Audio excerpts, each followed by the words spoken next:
सब्र में सिकवा नहीं होता, सिर्फ खामोशियाँ होती हैं, और इस खामोशी का शोर सिर्फ और सिर्फ अल्लाह ही सुनता है। ये सख्ती कुछ ही वक्त की बात है, सब्र कर लो। अल्लाह कहता है ना कि मैं सब्र करने वालों के साथ हूँ। मैं सब्र करने वालों को उनके गुमान से बढ़कर अता करता हूँ। अस्सलाम वालेकुम मेरी प्यारी सी यूट्यूब फैमिली, कैसे हैं आप सब? उम्मीद है कि आप सब ईमान और तकवे की बेहतरीन हालतों में होंगे। मैं अल्लाह से दुआ करती हूँ कि अल्लाह आपकी जिंदगियों में जितनी मुश्किलात है उसे आसानियों में बदल दे, हर गम को खुशियों में बदल दे। आमीन आमीन। आज की स्टोरी इस्तग़फ़ार से रिलेटेड मिरेकल स्टोरी है। आज की ये स्टोरी बहुत ही खूबसूरत और मोटिवेटेड भी है। ये स्टोरी आम इंसान की नहीं है, बल्कि सहाबा कराम रज़ियल्लाहु ताला अन्हु के दौर की है। आज हम जानेंगे कि जब सहाबा पे मुसीबत आई तो उन्होंने कैसी तौबा की कि उनका मसला एक ही बार में हल हो गया। तो वैसी ही तौबा हमें भी करनी चाहिए। ये वाक़या उमर रज़ियल्लाहु ताला अन्हु के दौर का है। हज़रत उमर बिन अल-खत्ताब हमारे नबी पाक सल्लल्लाहु अलैहि वसल्लम के 4 मोस्ट सहाबा में से थे। उमर रज़ियल्लाहु ताला अन्हु अबू बकर रज़ियल्लाहु ताला अन्हु के बाद मुसलमानों के दूसरे खलीफा चुने गए। नबी पाक सल्लल्लाहु अलैहि वसल्लम ने उन्हें फारूक नाम का लक़ब भी दिया था, जिसका मतलब होता है कि सही और गलत में फ़र्क करने वाला। मोहम्मद सल्लल्लाहु अलैहि वसल्लम के मानने वालों में इनका रुतबा हज़रत अबू बकर रज़ियल्लाहु ताला अन्हु के बाद आता है। उमर रज़ियल्लाहु ताला अन्हु खुलफ़ाए राशिदीन में दूसरे खलीफा चुने गए। उमर रज़ियल्लाहु ताला अन्हु खुलफ़ाए राशिदीन में सबसे सफल खलीफा साबित हुए। मुसलमान इनको फारूक आज़म और अमीरुल मोमिनीन भी कहते हैं। यूरोप में इनके बारे में कई किताबें भी लिखी गई और उमर द ग्रेट की उपाधि भी इनको दी गई। तो आइए चलते हैं आज की स्टोरी की तरफ। ये वाक़या उमर रज़ियल्लाहु ताला अन्हु के दौर का है कि जब एक वक्त ऐसा आया कि उनके दौर में बारिश नहीं हो रही थी, तो लोगों ने उमर रज़ियल्लाहु ताला अन्हु से दरख्वास्त की कि अमीरुल मोमिनीन, बारिश नहीं हो रही है, आप अल्लाह से दुआ कीजिए।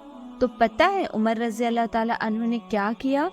आप सबको लेकर बाहर निकल गए बारिश की दुआ करने के लिए।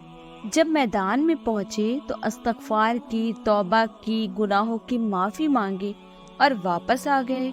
जब वापस आए तो लोगों ने पूछा, ए अमीरुल मोमिनीन, आपने तो बारिश की दुआ ही नहीं की, आप तो बारिश की दुआ करने के लिए गए थे ना, पर इस्तग़फ़ार और तौबा करके वापस आ गए। तो उमर रज़ियल्लाहु ताला अन्हु ने फरमाया, मैंने अल्लाह से बारिश उस तरीके से तलब की है जिससे बारिश हो जाती है। फिर ये आयत उनके सामने तिलावत फरमाई, औज़ु बिल्लाहि मिनश शैतानिर रजीम, बिस्मिल्लाहिर रहमानिर रहीम, फ़क़ुल्तु इस्तग़फ़िरू रब्बकुम इन्नहु कान गफ़्फ़ारा, और कहा कि अपने परवरदिगार से माफ़ी मांगो कि वो बड़ा माफ़ करने वाला है। युरसिलिस समा अलैकुम मिदरारा, वो तुम पर आसमान से लगातार बारिशें बरसाएगा। उन लोगों का यकीन कैसा था अल्लाह की आयतों के ऊपर, और आज हमारा ईमान तो है पर यकीन बहुत कमज़ोर है।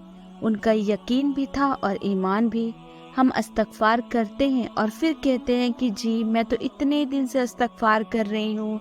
या तो देखिए, इस्तग़फ़ार पर ईमान के साथ साथ हमारा यकीन भी होना चाहिए कि अगर उनका काम हो सकता है, उनके मसले हल हो सकते हैं, तो फिर मेरे क्यों नहीं मसले हल हो सकते? अल्लाह का वादा झूठा तो नहीं हो सकता ना। अल्लाह का कुरान सच्चा है, अल्लाह का वादा सच्चा है। बेशक कुछ देर लग सकती है दुआ की कबूलियत में, पर वादा पूरा ना करे ऐसा तो हो ही नहीं सकता। इसलिए आप लोग भी सहाबा जैसा ईमान रख कर पढ़ें, साथ अल्लाह पे तवक्कल कीजिए। फिर देखिए अल्लाह मोजज़े कैसे करता है, कैसे अल्लाह आपके काम बनाता है। आपकी ज़िंदगी के जितने भी मसाइल हैं, जो भी मसले हैं, चाहे औलाद का मसला है, रिश्ते का मसला है, जॉब का मसला है, गरीबी का मसला है, सुकून नहीं है, घर में लड़ाई झगड़े हैं, मियाँ बीवी के बीच लड़ाई झगड़े हैं, औलाद नहीं हो रही है, आप लोग कसरत के साथ इस्तग़फ़ार को थाम लीजिए और अपने बंद दरवाजे अल्लाह से खुलवा लीजिए। जो हमारी गुनाहों की वजह से वो दरवाज़ा बंद कर दिया जाता है, اس دروازے کو استغفار کی برکت سے اللہ سے کھلوا لیجئے، اپنی ہر حاجتیں اللہ سے منوا لیجئے جیسے صحابہ کرام منوایا کرتے تھے۔ انشاءاللہ جب اللہ ان کے مسئلے حل کر سکتا ہے تو اللہ ہمارے بھی مسئلے حل کرنے پہ قادر ہیں۔ میں اس دعا کے ساتھ آپ سے اجازت لیتی ہوں کہ جتنی بھی میری یوٹیوب فیملی ہے، جن لوگوں نے مجھ سے دعاؤں کے لیے کہا ہے، اللہ ان کی ہر جائز مرادوں کو پوری فرمائے۔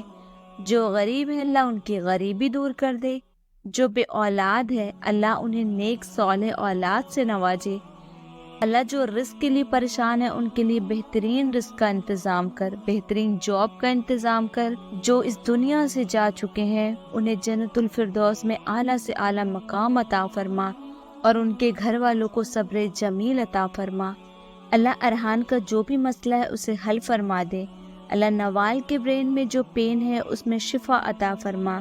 اللہ آفرین کو نیک محرم اور اچھے سسرال سے نواز۔ آمین آمین یا رب العالمین۔ اگر آپ ہمارے چینل پہ نئے ہیں تو اسے سبسکرائب ضرور کریں تاکہ مزید آنے والی ویڈیو آپ تک آسانی کے ساتھ پہنچ سکے۔ آپ اس ویڈیو کو لائک بھی کریں اور ایک پیارا سا کمنٹ بھی ضرور کریں۔ مجھے آپ کے کمنٹ پڑھ کر بہت خوشی ہوتی ہے۔ آپ کی وجہ سے اگر کوئی ایک حرف بھی پڑھتا ہے تو اس کا ثواب آپ کے نام اعمال میں آئے گا۔ کل آخرت کے دن ہم ایک ایک نیکی کے محتاج ہوں گے، اس لیے کسی بھی نیکی کو حقیر نہیں سمجھنا چاہیے۔ ہر نیکی کے کام میں بڑھ چڑھ کر اپنا حصہ ضرور ڈالیں۔ آپ مجھے اپنی دعاؤں میں ضرور یاد رکھیے گا، اپنا ڈھیر سارا خیال رکھیے گا۔ ملتے ہیں نیکسٹ ویڈیو میں، تب تک کے لیے اللہ حافظ۔